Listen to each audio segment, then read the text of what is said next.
You done now? Okay. In 3, 2, and this is minute 8. Lift.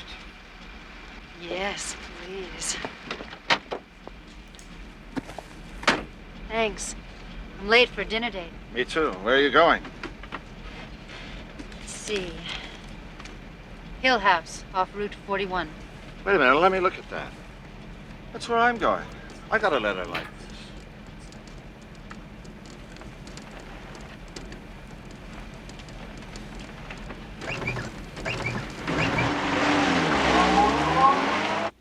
And this is Mrs. Peacock. How do you do? Hello. Yvette, will you go and check that dinner will be ready as soon as all the guests have arrived?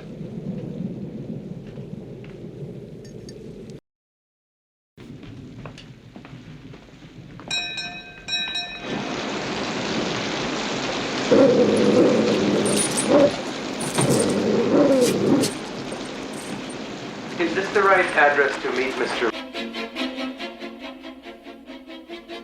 Hello, everybody, and welcome back to Clue, the movie podcast, where we look at the 1985 cult classic movie Clue. We watch it 1 minute at a time. My name is Brad Gilmore, joined by Jeff Smith, the Clue documentarian. I don't know if your full name is Jeffrey. Is it?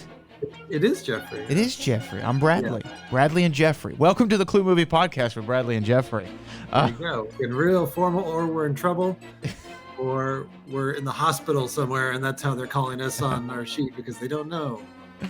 They're not sure. Actually, my younger brother's named Bradley as well. So look at that. I've heard Bradley and Jeffrey before, and usually that's bad to hear both names at the same time. Real bad news. Bad news normally. We're talking about minute 8 of Clue, the movie. We've made it in here. This minute picks up, obviously, where we left off in the last one, where we see, we don't know their names yet, but Professor Plum and Miss Scarlet are there stranded in the road. And then it comes back to, at the end of the minute, we see the almost introduction of Mr. Green.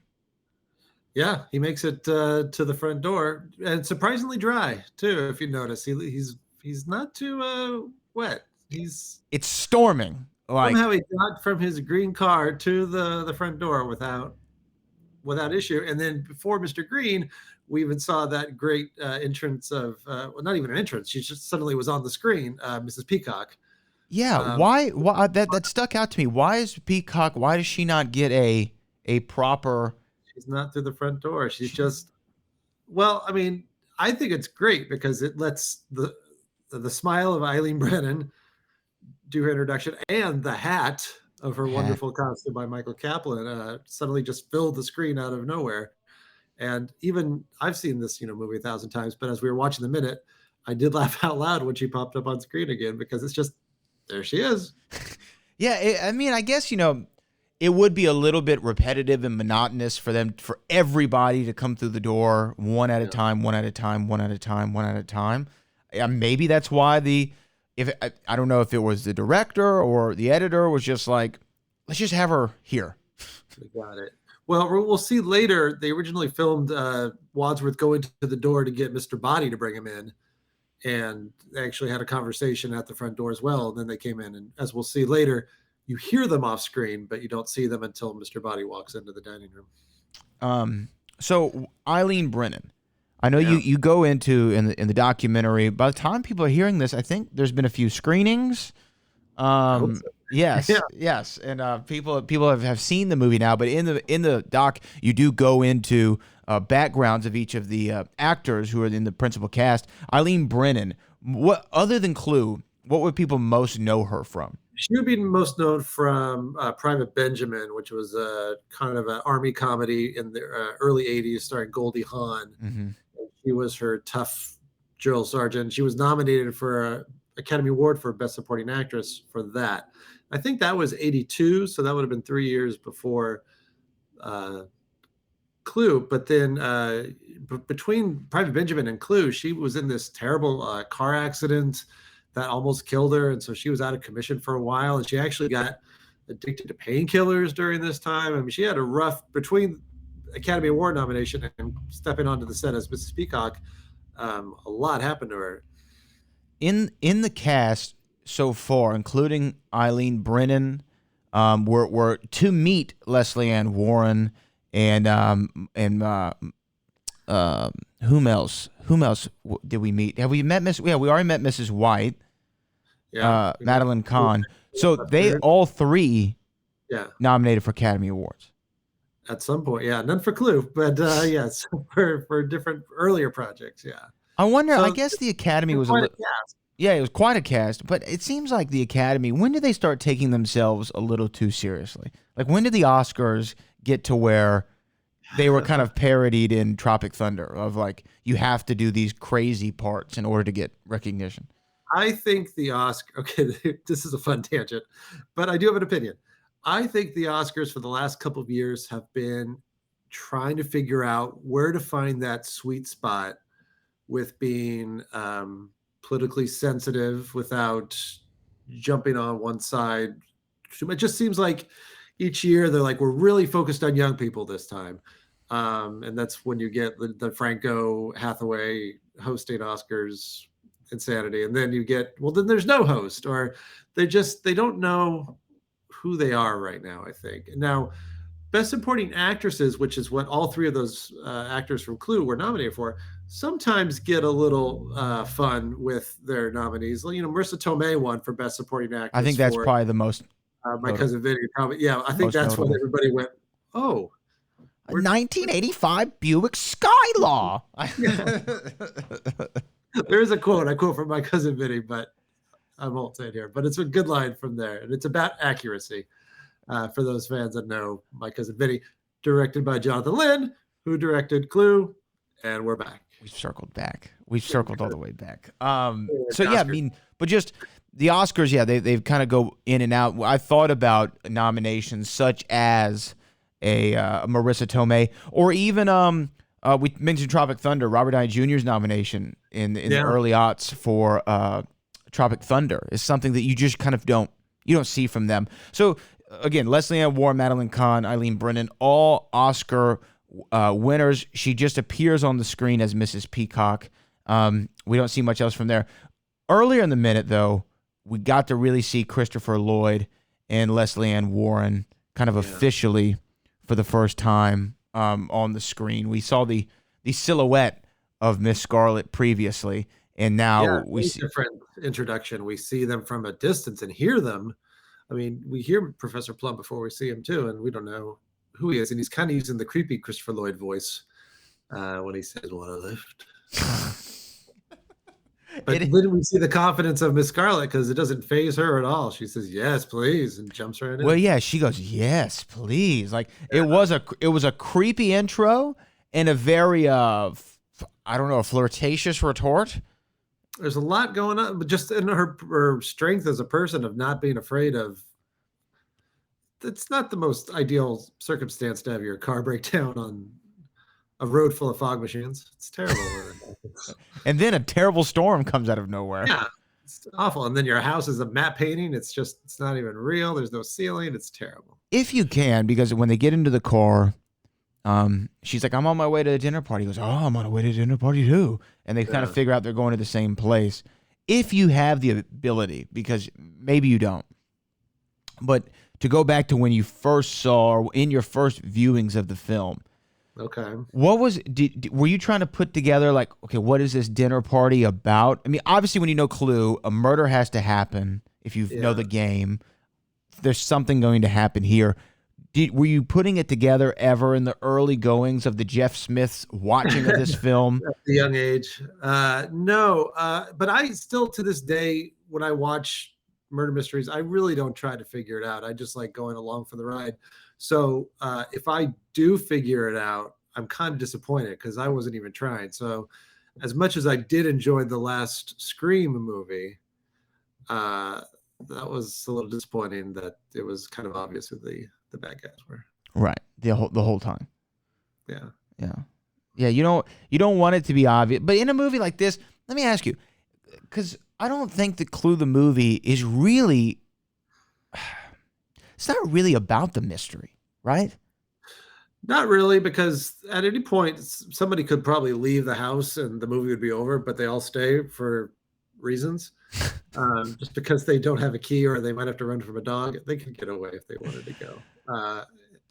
But no, I mean, the fact that it can be multiple killers shows that the mystery part is not necessarily that easy to solve, because it made sense 10 minutes ago with the exact same information that it was Mrs. Peacock, but now it's not.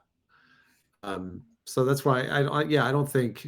And part of what Michael McKean said when they were working on the movie, they said it was so goofy that a lot of times they'd have to stop themselves as a cast, stand together, and just go, okay, something terrible has happened, and remind themselves that there's murder around them, because they were all having way too much fun just running around playing murder mystery, basically playing the largest board game of Clue of all time. Yeah, that's what they were doing. Yeah, I guess the murder mystery really is the backdrop that gets these characters together. It's the reason why. It's the sports almanac. It's the sports almanac. Yeah, to use a Back to the Future term. I mean, it doesn't really matter, but that's what gets everybody from A to B. It's the MacGuffin. The MacGuffin. That's the word I was looking for. Yeah, the thing that kind of makes the story happen. Whether that be, I mean, the Golden Ark or the Ark of the Covenant or the whatever it is. It's just what makes the story work. And just so much as Back to the Future is not really a movie about time travel. Time travel's the plot device. It's what gets the story going. Going back to Mrs. Peacock. Yes. Wadsworth says to Yvette to hey, this or introduces Mrs. Peacock to everybody, and Yvette walks over Mrs. Peacock. Yeah. They have an interaction. Mrs. Peacock's reaction to staring at the character Yvette's cleavage. Yeah. What is that reaction? Is she overwhelmed by the bosominess, the bust, yeah, I mean, or what is it? I think the part that she's playing in front of everybody is that I've never done anything wrong. So when she hears that Mr. Green is homosexual, she lets out a. But she's a politician's wife, obviously a conservative politician's wife. But then she's the one, when she's blackmailed, she's hiding in men's restrooms, and she lets her more sinisterness, especially in her ending, that all drops immediately. So I don't think she's quite as shocked by Yvette in real life. That's just who she decided to play. But she does have a couple different scenes where she gives Yvette a look like, this makes no sense what's happening right now. It's like if you walked in and Jessica Rabbit came out and was real, this doesn't make sense. Right. Yeah, proportionally speaking.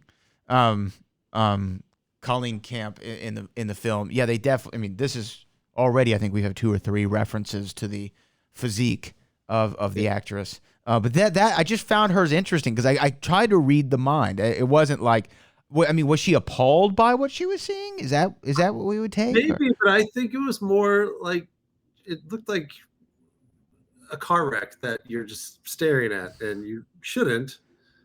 And you're not really reacting one way or the other. You're just looking, going, and that's kind of, I think, like she just hasn't seen that. I don't know. She's a politician's wife. Okay, and then the minute ends with the introduction of, not the full formal introduction of Michael McKean, but the very dry disposition of Mr. Green at the door with Mr. Body. The storm, is that partially having the backdrop of the storm? We talked about the murder mystery. Is having the backdrop of the storm kind of a reason to keep characters inside and also strand characters later? Definitely. I mean, it does have the one dark and stormy night, so it's the great murder mystery cliche. I think it does definitely kind of, when Wadsworth is driving up the road, you can't see anything else, so you don't know how far away this mansion is from civilization. And then the motorist, he gets there because his car goes off the road, and that's not why the power goes out. So it's not that. But that's a nice cliche usually too. If there is a storm, The power the goes out. electricity will go out at some point, and it does. Just somebody does it.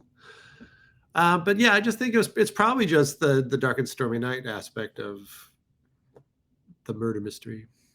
Yeah, so we're still in the early goings of establishing each character. We're learning them now. So far, we have seen, I believe, all 6.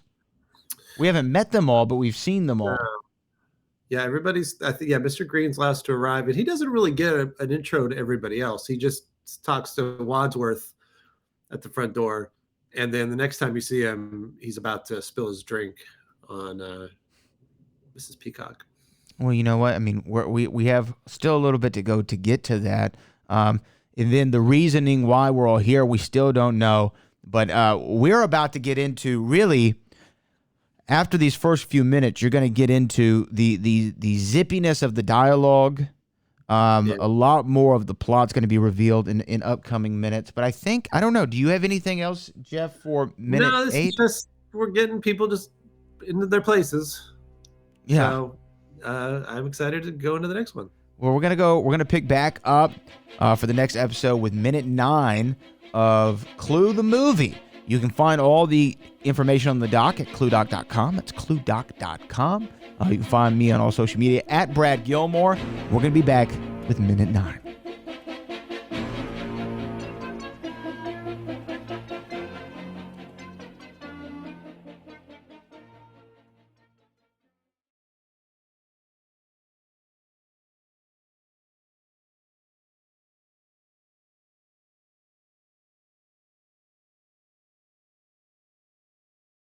Oh, Brad, what have you done now?